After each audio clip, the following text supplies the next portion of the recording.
الحمد لله رب العالمين والصلاة والسلام على خاتم النبيين محمد وعلى آله وصحبه أجمعين أما بعد قال الله تعالى أعوذ بالله من الشيطان الرجيم بسم الله الرحمن الرحيم واعتصموا بحبل الله جميعا ولا تفرقوا وقال النبي صلى الله عليه وسلم المؤمنون إخوة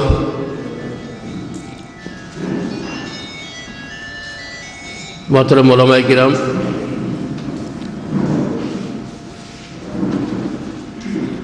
اس وقت جو موضوع آپ کے سامنے ہے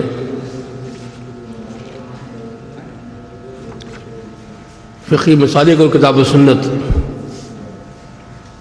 اس موضوع پر تھوڑے سے وقت میں مجھے آپ کے سامنے کچھ بنیادی باتیں رکھنی ہیں۔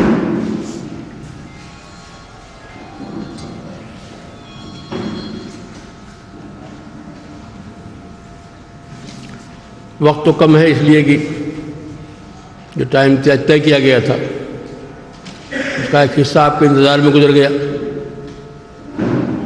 ہمارے ہاں بھی وقت کی پابندی کا نظام اور معمول نہیں بنا ہے۔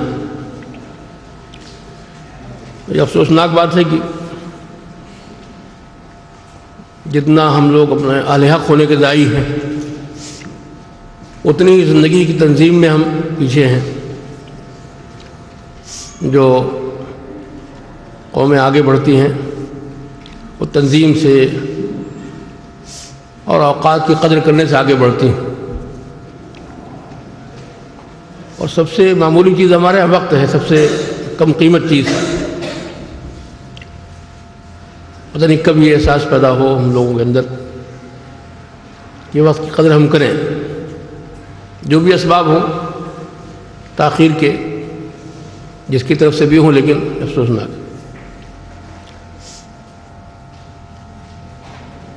میرے نوجوانوں اور بزرگوں،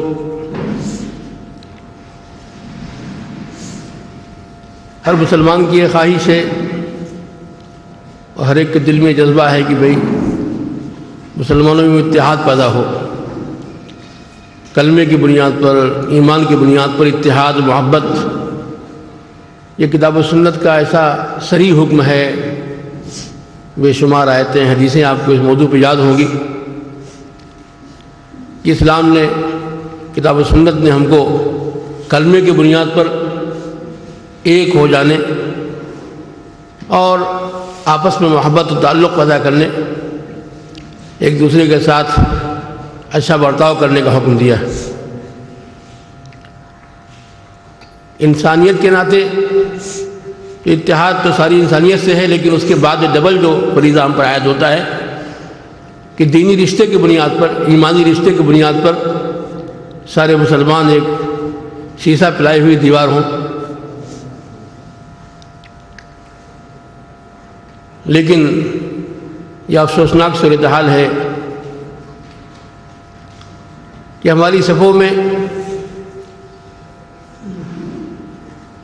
آپس کی محبت کو ختم کرنے والے اور آپس کے اتحاد کو ختم کرنے والے اتنے اسباب پیدا ہو گئے ہیں، ان کو بڑھاوا دیا جا رہا ہے۔ اس میں ہماری نادانیاں، ہماری جہالت اور اغیار کی سازشیں دونوں شریک ہیں۔ قرآن پاک کا صریح حکم ہے کہ اللہ کی رسی کو سب مل جل کر مضبوطی کے ساتھ پکڑ لو اور فرقہ بندی نہ کرو۔ جس فرقہ بندی کی مذمت قرآن پاک میں ہے، حدیث میں ہے، وہ فرقہ بندی کیا ہے؟ کیا ہر اختلاف فرقہ بندی ہے، یا فرقہ بندی کسی خاص اختلاف کا نام ہے؟ ایک بہت بنیادی سوال ہے۔ ظاہر بات ہے کہ ہر اختلاف کو ہم فرقہ بندی نہیں کہہ سکتے۔ اختلاف رائے میں اختلاف ہوگا، مسائل میں اختلاف ہوگا، اور ہر ایک کو اللہ نے دماغ دیا ہے، سوچنے کی صلاحیت دی ہے،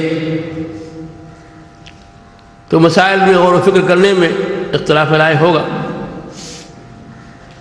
استنباط میں، مسائل کے نکالنے میں، یہ اختلاف تو رسول اللہ صلی اللہ علیہ وسلم کے زمانے سے عہد صحابہ سے فرعی مسائل میں اختلاف رہا ہے، اور جو لوگ اس اختلاف کو امت کے لیے فتنہ قرار دیتے ہیں کہ یہی وہ فرقہ بندی ہے جس سے منع کیا گیا ہے، وہ صریح دھوکہ دے رہے ہیں، آیات و احادیث کی غلط تشریح کر رہے ہیں۔ ان عبادات کے باب میں، مسائل کے باب میں جو اختلافات شروع سے پائے جا رہے ہیں، رسول اللہ صلی اللہ علیہ وسلم کے عہد میں بھی بسا اوقات دو رائے ہو جاتی صحابہ کی کسی مسئلے میں، پھر آپ کے پاس آتے وہ لوگ معلوم کرتے اور آپ فیصلہ فرما دیتے، اور بعض دفعہ اختلاف جو ہوا اس اختلاف کو آپ نے اس انداز سے نہیں دیکھا کہ اختلاف کرنے والے میں سے کسی ایک کی آپ تصویر فرما دیں قطعیت کے ساتھ اور ایک کو غلط قرار دے دیں۔ رسول اللہ صلی اللہ علیہ وسلم نے جو صحابہ کو حکم دیا کہ عصر کی نماز بنو قریظہ میں جا کے پڑھو، تو آپ کے اس حکم کو سمجھنے میں دو رائے صحابہ میں ہو گئی۔ کچھ نے کہا کہ اس کا مقصد یہ ہے کہ خوب جلدی کرو، جلد سے جلد وہاں پہنچ جاؤ، یہ مقصد تھا آپ کا، یہ منشا نہیں تھا کہ نماز کو وقت سے آگے بڑھا دو۔ تو عصر کا وقت راستے میں آ گیا، نماز پڑھ لی جائے پھر آگے بڑھیں۔ کچھ صحابہ نے یہ سمجھا کہ نہیں، حضور نے جو حکم دیا ہے کہ تم بنو قریظہ میں جا کے نماز پڑھو عصر کی، تو ہم کو وہیں پڑھنا، حضور کے اس حکم کی تعمیل کرنا ہے چاہے کوئی بھی ٹائم ہو جائے۔ پھر یہ قضیہ جب حضور کے سامنے پیش ہوا، اس طرح کی صورتحال پیش آئی، تو آپ نے تو کسی کے نکیر نہیں فرمائی کہ فلاں نے غلط کیا۔ یہ اختلاف پایا گیا اور عمل میں اختلاف پایا گیا، آپ نے تصویر فرمائی دونوں کی کہ ٹھیک۔ ایسے بہت سے مسائل ملیں گے آپ کو۔ اور پھر صحابہ کرام کے درمیان کتنے مسائل میں اختلاف۔ آپ فقہ پڑھ جائیے اور فقہ سے پڑھے، آپ حدیثیں پڑھیے کہ جو ذخیرے حدیث کے ہیں، آثار و روایات کے ہیں، اس میں کتنے مسائل میں حضرات کے اختلاف باہم رہا۔ تو اگر یہ اختلاف ان مسائل میں مذموم چیز تھی، ناقابل برداشت چیز تھی، فرقہ بندی تھی، اسے کیسے گوارا کیا ان حضرات نے؟ گوارا کرنے کا سوال نہیں پیدا ہوتا۔ ہر شخص نے جس چیز کو اپنے خیال میں راجح سمجھا اس پہ عمل کیا، اور جس دوسرے نے کسی اور موقف کو اختیار کیا اس کو راجح سمجھا، تو اس کو اس نے اس میں ملامت نہیں کی کہ تم ایسا کیوں کر رہے ہو۔ ان مسائل میں اختلافات جو کچھ بھی ہوئے، ان اختلافات کی نوعیت اکثر و بیشتر افضل غیر افضل، راجح مرجوح کے اختلاف تھا۔ یہ حق و باطل کی جنگ نہیں تھی جس کے لیے مارکا آرائیاں ہوں۔ افسوسناک صورتحال یہ ہے کہ کچھ لوگ ان فقہی مسالک کو جس امت کے لیے عظیم سرمایہ ہے اور جس کی افادیت کا اعتراف غیر مسلم بھی کر رہے ہیں کہ یہ فقہی مسالک جو مرتب ہوئے ہیں اور عبادات سے لے کر کے معاملات تک